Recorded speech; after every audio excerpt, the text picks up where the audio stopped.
कैसे हैं आप सब। आज हम पढ़ने जा रहे हैं मोल के बारे में, या मोल हमारा आज चर्चा का केंद्र होने जा रहा है। ये मोल हमारे लिए बहुत ही इंपॉर्टेंट होने जा रहा है, चाहे हम इसको क्लास 10th के साइंस में ले, चाहे हम क्लास 11th के केमिस्ट्री में ले, चाहे क्लास 12th के केमिस्ट्री में ले। इससे हम ढेर सारे न्यूमेरिकल्स जो होते हैं इसको हम आसानी से सॉल्व कर पाएंगे।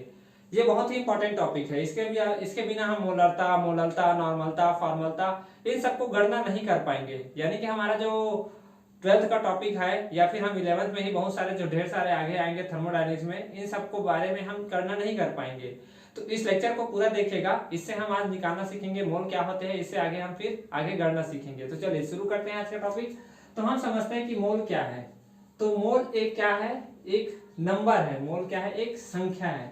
और ये संख्या क्या होती है, ये किसके बराबर होती है, तो यह होती है 6.022 इंटू 10 टू पावर 23, जिसको आप लोग एवोगैड्रो नंबर भी कहते हो। क्या कहते हैं सर, एवोगैड्रो संख्या भी कहते हैं। ठीक है, अब इसका जो मान है फिक्स नहीं है, ये हर साल क्या होता रहता है, बदलते रहता है, चेंजेस आते रहते हैं। मतलब 6.02223 हो गया और आगे बढ़ते रहता है। ठीक है, जैसे कि हम कहें कि हमारे पास यदि 1 मोल ऑक्सीजन है, ऑक्सीजन परमाणु है, ठीक है, अणु नहीं कह रहे ना, परमाणु है, तो इसके अंदर कितने कण या कितने उपस्थित होंगे संख्या परमाणु के, तो वो क्या कहेंगे 6.022 into 10 to power 23 Avogadro number होंगे। अच्छा, यदि हमसे पूछे कि 1 मोल यदि हमारे पास नाइट्रोजन के परमाणु हो, या 1 मोल हमारे पास नाइट्रोजन हो, परमाणु नहीं कहेंगे, 1 मोल यदि हमारे पास नाइट्रोजन गैस हो, ठीक है, यदि 1 मोल हमारे पास ऑक्सीजन गैस था, वैसे हमारे पास 1 मोल यदि नाइट्रोजन गैस हो, तो इसके अंदर जो मॉलिक्यूल्स होंगे वो कितने होंगे 6.022 into 10 to power 23 Avogadro number के इक्वल होगा। ठीक है, तो आप समझ पा रहे होंगे कि मोल क्या है, एक संख्या है जो किसके इक्वल होती है, 6.022 इंटू 10 टू पावर 23 के इक्वल होती है। अब ये तो बात हुई मोलों के बारे में कि सर 1 मोल में इतने नंबर होते हैं, इसके बारे में यदि 2 मोल हुए तो इसे 2 गुना कर दीजिए, 3 मोल हुआ तो इसे 2 गुना कर दीजिए। बट मोल निकालते कैसे हैं, तो मोल निकालने के हमारे पास 3 फॉर्मूले हैं, है ना। मोल या मोलों की संख्या जिसको आप कहते हो, तो मोल निकालने के हमारे पास 3 सूत्र हैं। हम इसको कैसे लिखते हैं, तो सबसे पहले हम लिखते हैं कि मास यानी कि जो द्रव्यमान है वो गिवन रहेगा, divided by molecular mass. Hindi में भी बोलते हैं क्या है ये चीज, तो हिंदी में इसको लिखेंगे कि दिया गया द्रव्यमान बटे आणविक द्रव्यमान, या मोलार भार कह सकते हो। तो दिया गया द्रव्यमान, जो भी तत्व रहेगा उसका द्रव्यमान हमको क्या रहेगा, यहाँ पर दिया हुआ रहेगा, और डिवाइडेड बाय क्या रहेगा, मॉलिक्यूलर मास यानी कि आणविक द्रव्यमान। ये तो हुआ यदि हमको द्रव्यमान दिया होगा और द्रव्यमान निकालने को कहा जाएगा तो। ठीक है, यदि हमको द्रव्यमान ना दिया हो, यदि हमको द्रव्यमान ना दिया हो, यदि हमको आयतन दिया हो, तो हम क्या करेंगे, तो दिया गया आयतन यानी कि volume given divided by 22.4 litre in STP यानी कि स्टैंडर्ड टेम्परेचर एंड प्रेशर पे। ठीक है, यानी कि दिया गया आयतन बटे 22 अच्छा ये किस में रहेगा, लीटर में रहेगा। किस में रहेगा, लीटर में। तो दिया गया आयतन, ये भी लीटर में लिखेंगे आप, दिया गया आयतन और डिवाइडेड बाय में क्या रहेगा अपने पास 22.4 और ये किस में रहेगा, लीटर में, तो ये भी किस में रहेगा, लीटर में। ठीक है, यदि सर हमको मान लो आयतन भी ना दिया हो, ना मास दिया हो, यदि हमको और कुछ दिया हो, तो हम क्या निकालेंगे, तो मोल निकालने का तीसरा फॉर्मूला है क्या, एटम्स या फिर कह सकते हो मॉलिक्यूल्स, एटम्स या आप कह सकते हो मॉलिक्यूल्स गिवन, जो दिया रहेगा वो, divided by 6.022 into 10 to power 23। ठीक है, दिया गया परमाणु, एटम्स यानी कि नंबर ऑफ एटम्स होना चाहिए, नंबर ऑफ एटम्स या मॉलिक्यूल्स गिवन, तो दिए गए अणु या परमाणु की संख्या, अणु या परमाणु की, अणुओं कह सकते हो मॉलिक्यूल्स, अणुओं परमाणुओं की संख्या और डिवाइडेड बाय क्या रहेगा हमारे पास 6.022 इंटू 10 टू पावर 23। यही 3 हमारे पास फार्मूले हैं। इन्हीं तीनों फार्मूला का हम यूज करके हम क्या करेंगे, मोल की संख्या निकालेंगे। मोल कैसे निकाला जाता है किसी भी चीज के लिए, इसको हम फाइंड करेंगे। तो नोट कीजिए इतनी बातों को, फिर हम आगे देखते हैं। क्या कहा है, मोलों की संख्या ज्ञात कीजिए। पहला क्वेश्चन क्या कह रहा है, 11.2 लीटर नाइट्रोजन गैस के लिए STP पर एसटीपी मतलब होता है स्टैंडर्ड टेम्परेचर एंड प्रेशर।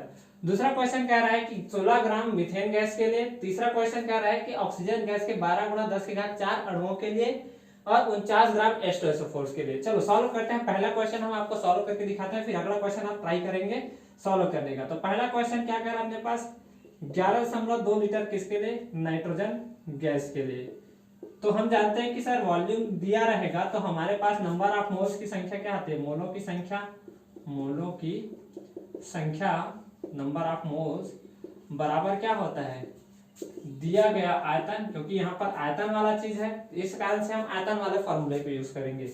तो दिया गया आयतन और बटे में क्या रहेगा अपने पास 22.4 और ये किस में रहेगा, लीटर में, और ये भी किस में रहेगा, लीटर में। तो 11.2 ऊपर में और नीचे में क्या आएगा 22.4। तो दोनों को हमको क्या कर देना है, कैंसल आउट कर देना है। तो कैंसल आउट करिए। चले तो इस दशमलव से दशमलव को हटा दीजिए, ये लीजिए, ये क्या आ जाएगा 11, 112 कम 112, 112 दूनी 24, यानी कि 1/2, यानी कि कितना आया 0.5 मोल। ठीक है, पहले वाले का कितना आया 0.5 मोल। चलिए दूसरा क्वेश्चन को देखिए। दूसरा क्वेश्चन क्या कह रहा है, 16 ग्राम मीथेन गैस के लिए। किसके लिए, 16 ग्राम मीथेन गैस के लिए। मीथेन क्या होता है आप जानते हैं, इसी को हम मार्स गैस भी कहते हैं, है ना, मीथेन गैस के लिए। तो यहाँ पर हमको क्या दिया गया है, भार दिया गया है, द्रव्यमान दिया गया है। यहाँ पर क्या दिया गया था, आयतन दिया गया था। तो हमने आयतन का फार्मूला लगाया। यहाँ पर क्या दिया गया है, द्रव्यमान दिया गया है या भार दिया गया है, ऐसा भी कह सकते हो। तो इसके लिए फार्मूला क्या होता है, number of moles is equal to, मोलों की संख्या बराबर क्या होती है, मोलों की संख्या बराबर क्या होगी, यहाँ पर दिया गया द्रव्यमान, दिया गया द्रव्यमान बटे में आणविक द्रव्यमान। अभी आणविक द्रव्यमान क्या होता है, तो यहाँ पर जो अणु है हमारे पास कार्बन वगैरह, इनका जो द्रव्यमान होता है इसको, तो कार्बन का जो द्रव्यमान होता है या कार्बन का जो भार होता है ये होता है 12 और हाइड्रोजन का होता है 1। ठीक है, तो यहाँ पर क्या हो जाएगा, हमारे पास दिया गया द्रव्यमान मतलब कितना 16 ग्राम अपने को दिया गया है। ठीक है, 16 ग्राम दिया गया है और कार्बन का कितना होता है 12 और एक हाइड्रोजन का अकेले का कितना होता है 1। तो 4 लोगों का कितना हो जाएगा 4 × 1, तो ये क्या हो जाएगा 16/16। तो ये कैंसल आउट करके कितना आ जाएगा 1 मोल। क्या आ जाएगा अपने पास 1 मोल, क्या हो जाएगा 1 मोल। ठीक, अगला क्वेश्चन देखेंगे, नोट डाउन कर लो इतने को। अगला क्वेश्चन, तीसरा क्वेश्चन, ऑक्सीजन गैस के 12 × 10⁴ अणु के लिए। तो ऑक्सीजन गैस के 12 × 10⁻24 अणुओं के लिए। अब इसके लिए कैसे निकालें सर, यहाँ पर तो हमको नहीं आयतन दिया गया है, नहीं हमको द्रव्यमान दिया गया है, तो हम क्या निकालेंगे, तो number of moles is equal to क्या होता है, फार्मूला देखो क्या लिखे हो आप, number of moles is equal to क्या होता है, नंबर ऑफ मॉलिक्यूल्स या फिर आप इसी को आप क्या कहते हो, एटम्स डिवाइडेड बाय 6.022 × 10⁻24, है ना। इसी को हिंदी में ऐसा भी कहते हो, दिए गए अणु या परमाणु की संख्या, दिए गए अणुओं या फिर कह सकते हो परमाणुओं की संख्या, परमाणुओं की संख्या, और डिवाइडेड बाय क्या रहेगा 6.022 × 10⁻23। ठीक है, 10⁻23, यहाँ 10⁻24 लिख दिया, गलत है जो कि यहाँ 10⁻23 होगा। तो चलो सॉल्व करते हैं। तो दिए गए अणुओं की संख्या कितना है, ऊपर में 12 × 10⁻24 और नीचे में कितना है 6.022 × 10⁻23। ठीक है, तो इसको हम लगभग 6 मान लेते हैं, इसको हटा देते हैं क्योंकि दशमलव में है, तो दशमलव अभी हम एग्जैक्ट वैल्यू लाना चाह रहे हैं। तो 6 एकम 6, 6 दूनी कितना हो गया 12 और यहाँ 10⁻23 है, यहाँ 10⁻24 कितना बचेगा 10 ऊपर में। तो आंसर क्या आया 2 × 10 यानी कि कितना आया 20 मोल्स, यानी कि तीसरे क्वेश्चन का आंसर क्या आ जाएगा 20 मोल्स। ठीक, छाप लो। अगला क्वेश्चन देखते हैं, 49 ग्राम H2SO4 के लिए, मिटा रहा हूं मैं इसको भी।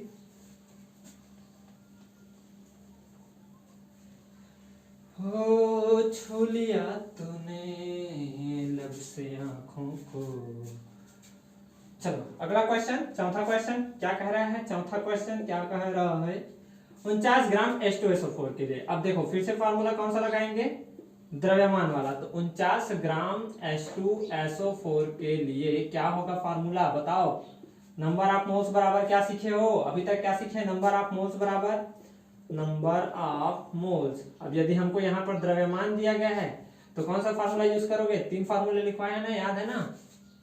तो यहाँ पर क्या लिखेंगे, mass given divided by molecular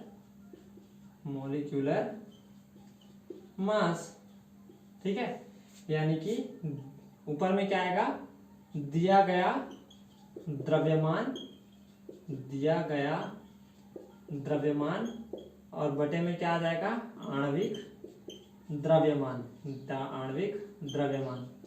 आणविक द्रव्यमान निकालना मैं सिखा चुका हूं।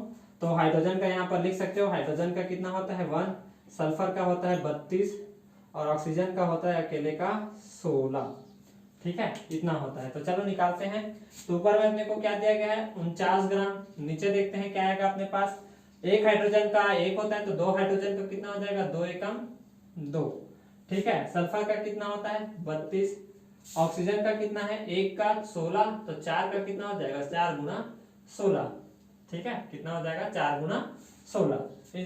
इन सभी को जब आप ऐड करोगे तो कितना आ जाएगा 98, कितना आ जाएगा 98।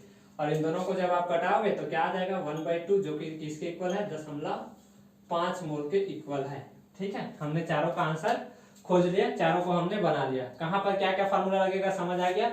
द्रव्यमान दिया रहेगा तो द्रव्यमान वाला फार्मूला यूज करेंगे, यदि आयतन दिया हो तो आयतन वाला फार्मूला यूज करेंगे, यदि अणुओं की संख्या दी गई हो तो अणु वाला फार्मूला या परमाणु वाला फार्मूला हम क्या करेंगे यहाँ पर यूज करेंगे। तो मैं इन सभी को देखते हैं क्या कर रहा है, हमारे पास ऑक्सीजन गैस के 12 × 10⁴ अणुएं उपस्थित हैं। तब ऑक्सीजन का द्रव्यमान और आयतन ज्ञात कीजिए। आयतन एसटीपी में है ना, ये सब आयतन किस में ज्ञात करना है, एसटीपी में हमको ज्ञात करके दिखाना है। तो चलिए क्वेश्चन को बनाते हैं, सॉल्यूशन करते हैं। तो सबसे पहले हमारे पास क्या होना चाहिए, देखिए 3 फार्मूले हैं मैंने लिखवाए हैं। Number of moles is equal to क्या होता है, देखो हिंदी में भी लिख चुका हूं मैं, इंग्लिश में भी लिख चुका हूं, तो मैं यहाँ पर लिख देता हूँ हिंदी में। तो number of moles is equal to 3 फार्मूले, दिया गया द्रव्यमान, ठीक है, दिया गया द्रव्यमान बटे में आणविक द्रव्यमान। अब तो रट जाना चाहिए, आप बहुत बार लिख चुका हूं मैं इसको। तो दिया गया द्रव्यमान बटे क्या हो जाएगा आणविक द्रव्यमान, या फिर दिया गया आयतन, ठीक है, और बटे में 22.4 लीटर, और ये भी किसमें लीटर में। और तीसरा फार्मूला क्या, दिए गए अणुओं या परमाणुओं की संख्या, दिए गए अणुओं या परमाणुओं की संख्या, दिए गए अणुओं या परमाणुओं की संख्या डिवाइडेड बाय 6.022 × 10⁻23 इसके इक्वल होता है। ये 3 फार्मूले हैं, इन्हीं तीनों फार्मूलों का हम यूज करके हम क्या करेंगे, द्रव्यमान और आयतन ज्ञात करेंगे। तो सबसे पहले इन तीनों चीजों में हमारे पास जो एप्लीकेबल है अभी नंबर ऑफ मोल्स निकालने के लिए कौन सा है, क्या हमको आयतन दिया गया है, क्या नहीं, कहीं भी आयतन नहीं दिया गया है। क्या हमको द्रव्यमान दिया गया है, नहीं, यही तो निकालने कहा गया है। तो हमको दिया गया है अणुओं की संख्या, तो हम तीसरे फार्मूले को यूज करेंगे। तो हमारे पास क्या हो जाएगा, नंबर ऑफ मोल्स बराबर क्या हो जाएगा 12 × 10⁻24 ऊपर में, और नीचे में क्या आ जाएगा 6.022 × 10⁻23। अब इसको हटा दिया करो, क्योंकि ये दशमलव में हमको यहाँ पर एग्जैक्ट वैल्यू लाना नहीं है, मतलब हम यहाँ पर अप्रोक्सीमेट वैल्यू ला रहे हैं। तो क्या हो जाएगा 6 × 6 = 6 दूनी 12, और यहाँ से 23 से 1 खत्म 24 भी, तो बचा क्या यहाँ पर 10, तो 2 गुना कितना हो जाएगा 10, यानी कितना आ जाएगा 20 मोल्स आ गए हमारे पास। नंबर ऑफ मोल्स कितने आए 20। अब हम इसी नंबर ऑफ मोल्स का फॉर्मूला यूज करके इन दोनों से हम क्या करेंगे, आयतन और द्रव्यमान दोनों निकाल लेंगे। तो हम जानते हैं कि नंबर ऑफ मोल्स बराबर ये भी होता है कि दिया गया द्रव्यमान बटे 22.4। तो यहाँ पर तो अपने को आयतन नहीं दिया गया है, बट नंबर ऑफ मोल्स तो पता है ना, नंबर ऑफ मोल्स तो निकाल लीजिए। यहाँ पर नंबर ऑफ मोल्स निकाल लिए तो हमको तो सभी चीजें मालूम चल जाएगी। अब तो नंबर ऑफ मोल्स बराबर क्या हो जाएगा, volume given divided by 22.4 litre. अब हमको वॉल्यूम तो पता नहीं है, लेकिन नंबर ऑफ मोल्स पता है कितना है 20। वॉल्यूम नहीं पता, x मान लीजिए 22.4 है नीचे में। अब इसको x का वैल्यू ज्ञात करना है, तो 22.4 को किससे गुणा कर दोगे आप, 20 से गुणा कर दोगे। तो इस दशमलव को हटा दीजिए, इसको हटा दीजिए, तो कितना आ जाएगा 4 4 और ये 8, ये आ जाएगा लीटर में। कितना आ जाएगा लीटर में। और ये अपने पास आंसर किसका, आयतन का। ठीक है। अब हमको यदि द्रव्यमान का निकालने को कहा जाएगा तो क्या होता है, देखो तो नंबर ऑफ मोल्स बराबर क्या होगा, वॉल्यूम के बाद मास निकालना है तो mass given divided by molecular mass, mass given divided by molecular mass. ये वाला फार्मूला दिया गया द्रव्यमान बटे आणविक द्रव्यमान। हमको द्रव्यमान दिया गया है क्या, नहीं, लेकिन मोलों की संख्या तो पता है कितना है 20। यहाँ पर इसका मान नहीं पता है तो इसको मान लो y x जोड़ मानना है, मान लो। और मॉलिक्यूलर मास कितना होता है ऑक्सीजन का, तो एक ऑक्सीजन का होता है 16। तो यहाँ पर कितना ऑक्सीजन है, 2 ऑक्सीजन है, तो 2 गुना कितना हो जाएगा ये 16। बात को समझो, क्या कहा मैंने, एक ऑक्सीजन का वेट होता है 16, तो 2 ऑक्सीजन है यहाँ पर और O2 है, तो कितना हो जाएगा 2 गुना 16। अब इसको इससे गुना कर दीजिए, तो y बराबर यानी कि जो मास है कितना हो जाएगा 20 दूनी 40 और गुना 16, तो ये कितना हो जाएगा 640 ग्राम। ये हमने दोनों चीजें निकाल ली। ठीक है, ये हमने दोनों चीजें निकाल लिया, तो नोट कर लो इतनी बातों को, फिर अगला क्वेश्चन देखेंगे। नंबर 3 देखिए बच्चों, क्या कह रहा है, एक गैस जिसका द्रव्यमान 32 ग्राम है और एसटीपी पर जिसका आयतन कितना है 20 लीटर है। तो क्वेश्चन कह रहा है कि दिए गए गैस का आणविक भार ज्ञात कीजिए। तो आणविक भार ज्ञात करने के लिए हमारे पास 3 फॉर्मूले हैं, इन्हीं तीनों फॉर्मूलों का यूज करके हम क्या करेंगे, उसका आणविक भार ज्ञात करेंगे। तो सबसे पहले हम नंबर ऑफ मोल्स का फॉर्मूला लिखेंगे। तो पहले वाले में क्या किया है, दिया गया द्रव्यमान बटे आणविक द्रव्यमान।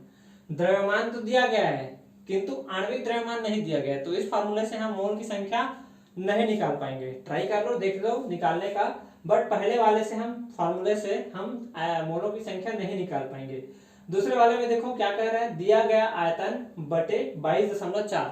तो इस फॉर्मूले से हम क्या करेंगे, आयतन निकाल लेंगे, क्योंकि यहाँ पर हमको आयतन दिया गया है। तो निकालेंगे फॉर्मूले से कि नंबर ऑफ मोल्स बराबर क्या हो जाएगा, volume given divided by 22.4 litre. और ये भी किसमें होना चाहिए, लीटर में। तो वॉल्यूम गिवन, तो वॉल्यूम क्या दिया गया अपने को 20 लीटर, आयतन कितना दिया गया है 22.4 लीटर। ठीक है, ये दिया गया अपने को। अब हमको पूछा जा रहा है कि नंबर ऑफ मोल्स के बाद आणविक भार ज्ञात कीजिए। तो इसको चाहो तो कैलकुलेट करो, चाहो तो ऐसे ही रहने दो। चलो इसको कैलकुलेट कर लेते हैं। इस दशमलव को हटा करके ऊपर में 1 0 बढ़ा दीजिए।